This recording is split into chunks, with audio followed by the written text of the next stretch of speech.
Meu nome é Ricardo, sou médico do trabalho e sou diretor da Hardwork. Bom, quando o Flávio fez o convite para a gente falei, tá louco, né? O que ele vai querer? Uma empresa familiar pequena, que a gente fale lá com empresas como o Instituto de Geopologia do Vale, a SPDM, Sírio-Libanês, Sul-América. Ele falou, Ricardo, vai lá e conta a história de vocês. E é isso que eu vou tentar fazer hoje. Uma história real, né, com bom sucesso, vamos dizer assim, bons resultados. Okay? Bom, a nossa empresa é uma empresa de medicina do trabalho, fundada em 1995 pelo meu pai, que é o Dr. Ailton. Nós somos dedicados à prevenção das doenças e dos acidentes de trabalho. Temos 2 unidades em São Paulo e São Caetano, 55 funcionários. E somos de estágio para a Faculdade de Ciências Médicas da Santa Casa e da USP. Talvez o que vocês queiram saber por que, como fizemos o Lean, o que fizemos e quais são os nossos resultados. O que eu posso dizer para os senhores é que o Lean é uma forma, é um meio, né, de fazer mais com menos e funciona. Posso garantir aos senhores, tá? Então, o método de trabalho, por que a gente procurou o Lean, né? Isso começou em 2017, eu vou passar um pouquinho para frente. Tudo começa com esse livro, que é o livro do Dr. Carlos Frederico Pinto, que em 2017 eu tive o prazer de comprar. A gente tinha uma empresa cliente, um hospital oftalmológico, e os médicos eram nossos amigos. E a gente via o crescimento expressivo da empresa, do H-Plan. Numa conversa informal, meu pai, o Dr. Ailton, perguntou para o Silvio, o que vocês estão fazendo aqui para ter esse crescimento, esse nível de organização que vocês estão tendo? Ele falou, nós estamos fazendo o método Lean. Fala para o Ricardo comprar esse livro e começar a estudar o método. E foi o que nós fizemos, tá? Mas por quê? Porque como uma empresa pequena, uma empresa familiar, quase tudo dependia de um dos diretores ou de todos os diretores. Né? A gente queria algo que pudesse deixar a gente mais livre, né? Que a gente pudesse tirar férias juntos, né? Que era uma coisa muito difícil. Que a gente pudesse levar, ir a uma viagem sem celular, sem computador, né? E que ela alocasse a nossa empresa. Então, como pequena empresa, a diretoria tinha um trabalho muito heróico. Então a gente precisava de um método que organizasse, que alavancasse a nossa empresa. Em 2017, em outubro de 2017, eu comprei esse livro e tudo começou aí, tá? Com o aprendizado do que eu li, eu fui para a recepção, para o Gemba, que eu tinha acabado de aprender, e usando as técnicas que eu aprendi nesse livro, eu comecei a aprender o que os recepcionistas faziam de fato. A gente sabia que estar no Gemba, que visitar o local de trabalho, era importante, mas nós não praticávamos como a metodologia Lean recomenda. Eu peguei o aprendizado desse livro, fui para a recepção, e em torno de 15 a 20 dias, o tempo de execução de uma ficha caiu pela metade. Aí eu falei, opa, isso funciona. De outubro a abril, foi o tempo que eu demorei para convencer o meu pai e meu irmão, também médico, que o método funcionava. Em maio, começamos a conversar com o Flávio, e então, na nossa primeira reunião, a gente definiu o que queríamos. Lean é um meio de fazer as coisas, ok? A gente precisava de um objetivo claro. O que a gente queria? A gente queria, então, essa é uma foto que fica na parede de todos os setores da nossa empresa. A experiência perfeita para o cliente, tá? Mas para que isso ocorresse, a gente precisava ser desnecessário, criar autonomia, ter processos bons. Como fazer isso? E, obviamente, o crescimento da empresa, certo? Porque se uma empresa não cresce, seja de qualquer segmento, a gente não vai ter novas oportunidades, ok? Internas, principalmente. Tá? Então esse foi o nosso objetivo que a gente traçou em maio, foi dia 10 de maio de 2018, nossa primeira reunião. Em maio de 2018, de outubro a abril, eu já tinha passado por todos os setores da nossa empresa e já tinha feito um trabalho sem os funcionários perceberem, em todos os setores. Quando o Flávio chegou, ele falou: Ricardo, é isso, cara, agora a gente precisa convencer os nossos funcionários. Então começamos em maio de 2018, início da nossa jornada ali. Em junho, a gente já começa com contramedidas de A3 de fato, aprendendo junto com os funcionários o que é uma A3, como fazer uma A3. Em julho, melhorando os fluxos de laudo, né, os mapas de fluxo, entendendo, né, porque a gente não tinha um fluxo no papel, de fato. Né? Em agosto, aperfeiçoando a jornada do paciente, né, que tem que ser perfeita. A gente tem que ter um bom atendimento em todos os níveis, desde o agendamento, no atendimento na recepção, do atendimento médico, do coleta de sangue, do eletrocardiograma, tem que ser perfeito. Né? Em setembro, a gente começa a padronizar os processos. Em outubro, a revitalização através dos rounds, que começa lá no dia 12/9 de 2018, mas que pega fogo, vamos dizer assim, em outubro. Tá? Round é uma coisa fantástica e eu recomendo, tá bom? Vou explicar um pouquinho o que é Round mais pra frente, para quem ainda não conhece. Bom, porque vocês já entenderam a história, como nós fizemos isso? Foi através do aprendizado do A3. Tá?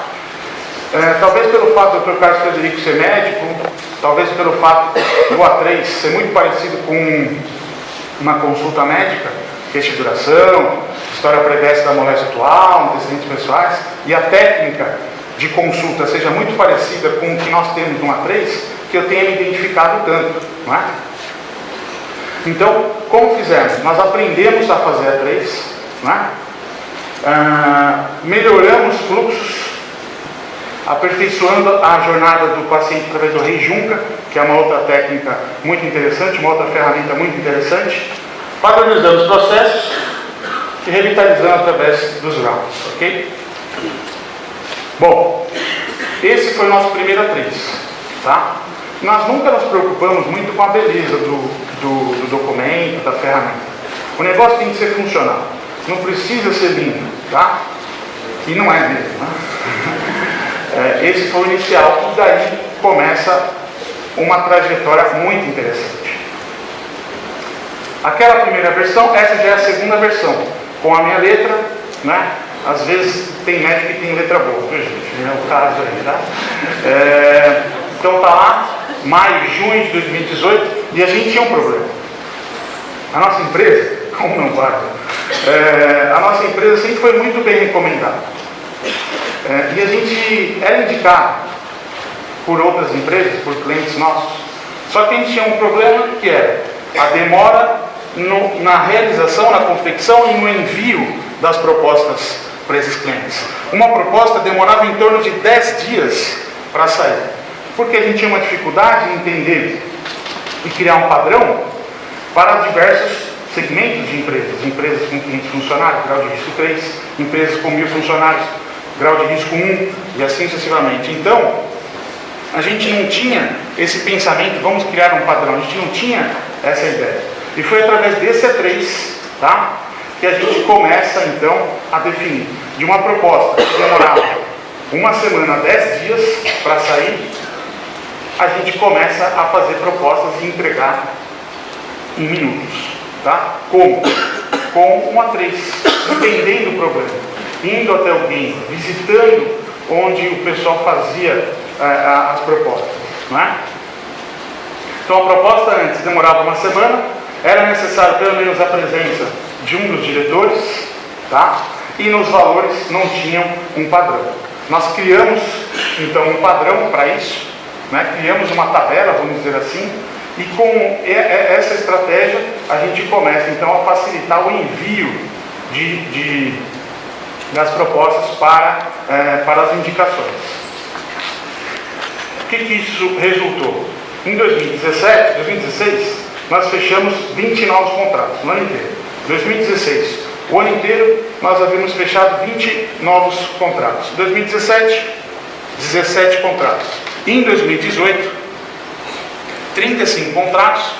E neste ano, até semana passada, 46 novos contratos. Ok? Com a estratégia de fazer a trades, de visitar o Gemba e, através das contramedidas, criar novos processos. Mas não foi fácil. Quando a gente traz um método novo, um método diferente, que deu certo numa empresa, que deu certo em outro país, colocar para funcionar, tirar do papel, não é uma coisa simples, tá? E o que a gente viveu é que as primeiras reuniões, Lean, eram o muro das lamentações, só reclamação. O pessoal queria mais gente, mais funcionário, mais equipamento. Era um choro danado. Falavam mal de mim, eu deixava mesmo.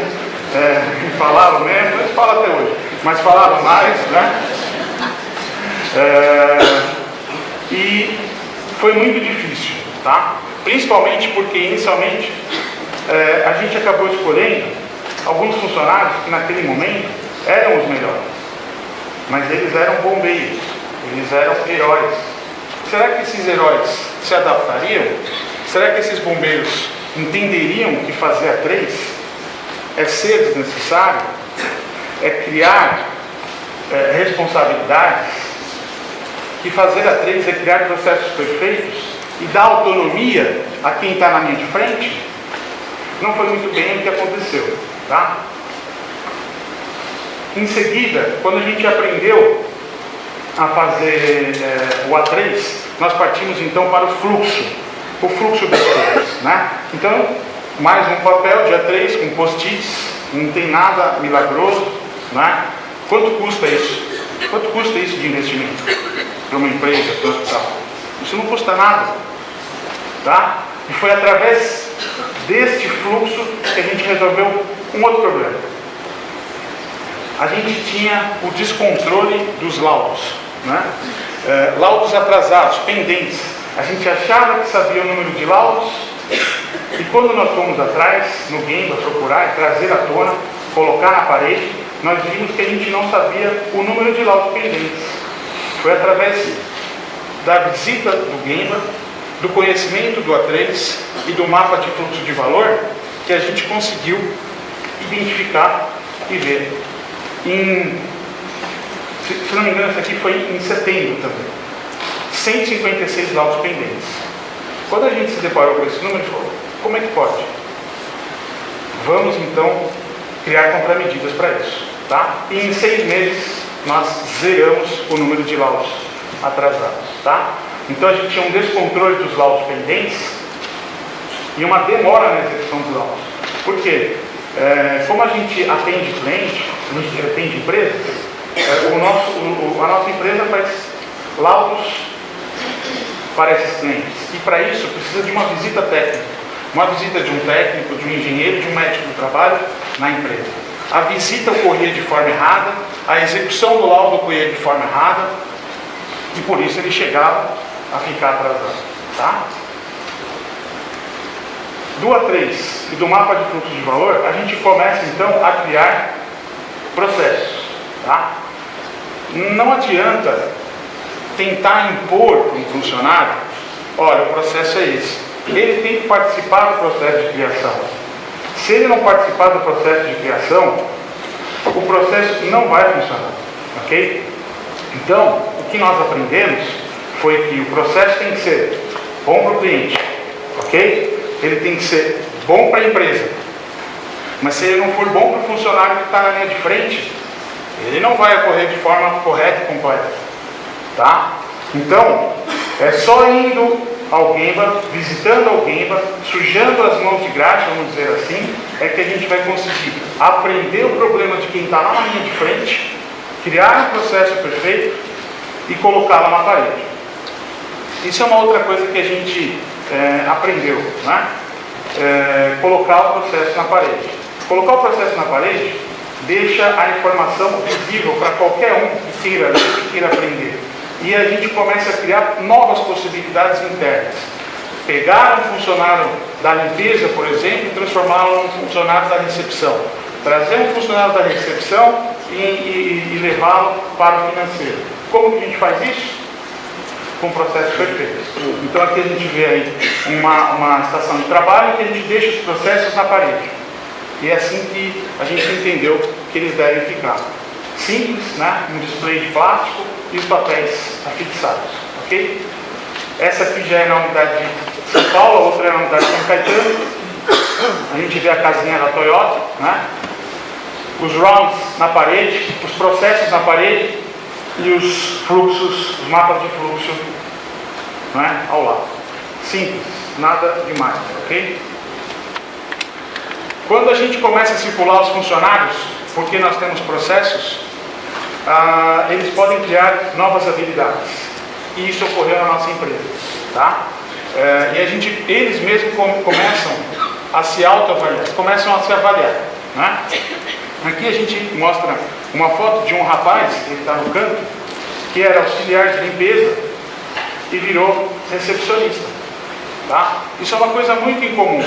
Ele tinha diversas dificuldades, né, em leitura, e ele conseguiu, e é um excelente recepcionista, tá?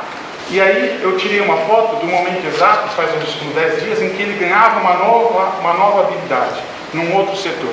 Isso é criar oportunidade, né? E quando a gente vai ao Gemba, a gente é, como gestor, mais bem visto, mais bem respeitado, mas principalmente identifica o problema que nós temos, ok?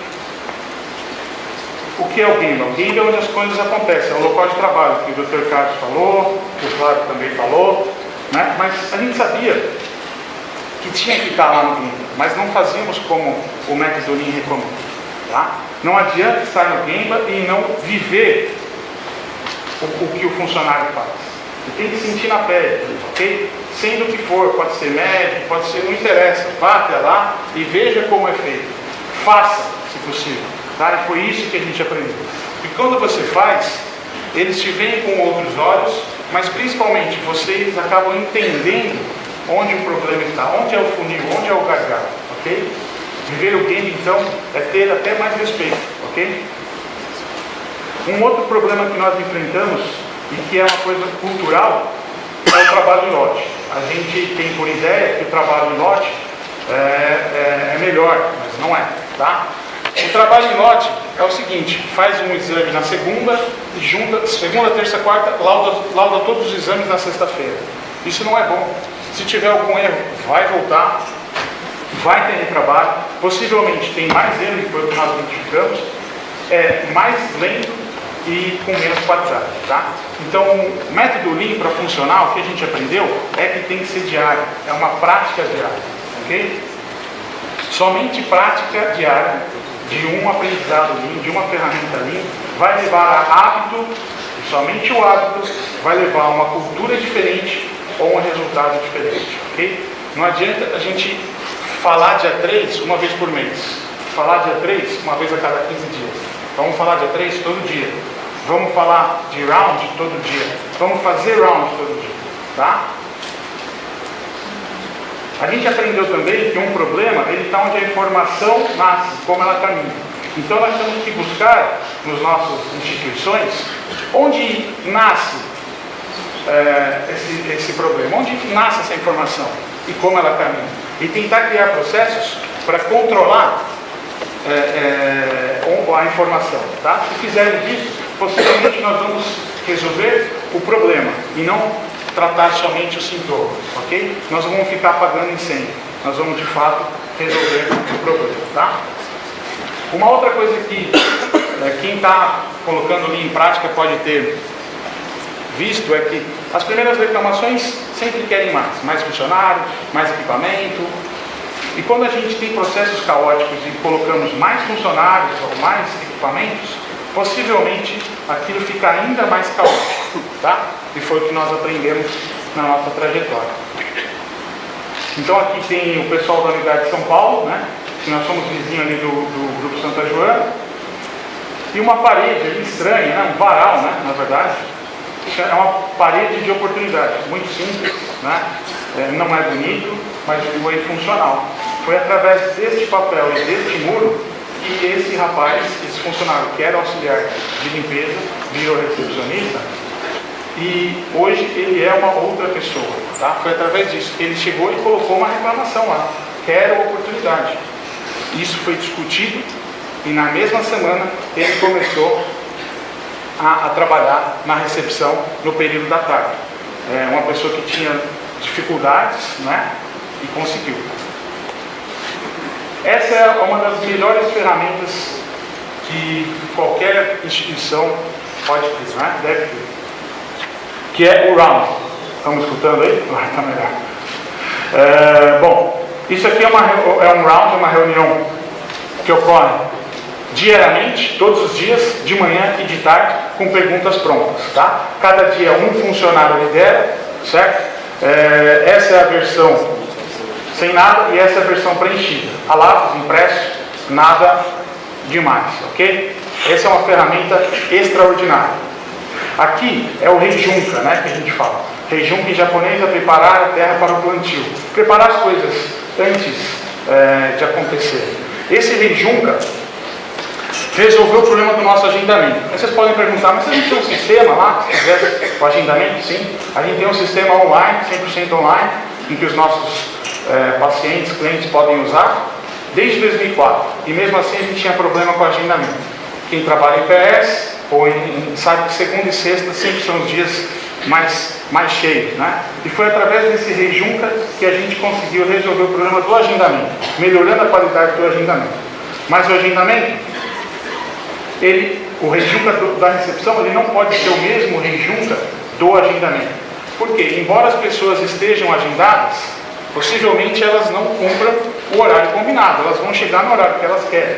Então, na recepção, a gente tem que ter, e assim a gente aprendeu, que a recepção vai ter que trabalhar com um lote de pessoas que vai chegar. E aí nós vamos ter que dividir esses indivíduos nos exames, né? E saber quantos exames a gente consegue fazer num período de meia hora, de 1 hora, de 20 minutos. Aí cada empresa vai definir, né? Nós conseguimos definir ali quanto tempo a gente conseguia fazer. Essa aqui é a imagem da Universidade de São Paulo, quantos exames a gente conseguia fazer, das 8 às 8h30. No laboratório, na audiometria, no exame clínico, nos outros exames complementares e nos outros exames, por exemplo, psicológicos, na avaliação psicológica, ok? Isso é uma ferramenta extraordinária, tá? Não custa nada, é uma placa preta, como os senhores podem ver, uma placa de aço, uma placa de ferro, pintada, um papel e ímãs, né, baratinhos, nada demais. Com todas essas ferramentas, nós zeramos o número de laudos atrasados e pendentes, diminuímos o tempo de envio da proposta de serviços que durava dias para minuto, né? Hoje, o tempo se alguém solicitar uma proposta, a gente envia uma proposta em 10 minutos, aumentamos a produtividade da empresa em 44%, diminuímos o tempo de permanência do paciente por conta dos Reijunka de 47% a 66%. Hoje o que acontece é que um indivíduo vai fazer um exame e ele fica o tempo do exame. Se o exame demora 20 minutos, ele fica 20 minutos e mais 2 ou 3 o tempo de espera. Se ele chegar na hora, a gente conseguiu isso, tá? Isso é um feito extraordinário. Aumentamos o número de fechamento de novos contratos de uma forma recorde, né, com um crescimento de 35% em 2018. E em 2019 a gente já bateu o nosso recorde de novos contratos, né? Quintuplicamos o volume de acessos em nossas plataformas digitais em 10 meses, com metade do custo, ok? E aumentamos o número de vidas atendidas em 21% no ano de 2019. Aqui agora são as considerações, né? O que a gente aprendeu com a implantação do método? Implantar uma coisa que deu certo numa outra empresa, num outro país, não é fácil. Tirar do papel não é fácil. Convencer as pessoas é muito difícil. Foram noites, semanas e meses dormindo pouco, quase não dormindo, enfrentando muitas dificuldades, tá? até que as ferramentas começassem a apresentar algum tipo de resultado que convencesse os funcionários a participar e aprender a metodologia. Tá? O primeiro erro foi não participar dos grupos iniciais. Então, o idealizador do projeto na empresa, ele tem que participar de todas as reuniões. Ele tem que estar em todas as reuniões, discutir com os funcionários. E não pode deixar de lado. Tá? Cuidado na escolha dos profissionais envolvidos. Uma empresa que não pensa ali, possivelmente tem vários heróis, né? E funcionários satélites dependem daqueles heróis. Tá? Então, cuidado na escolha dos profissionais que vão iniciar a jornada ali. Ok? E é isso, gente. Para quem ainda não deu o pontapé inicial, eu recomendo muito. É uma excelente metodologia. E obrigado. Valeu.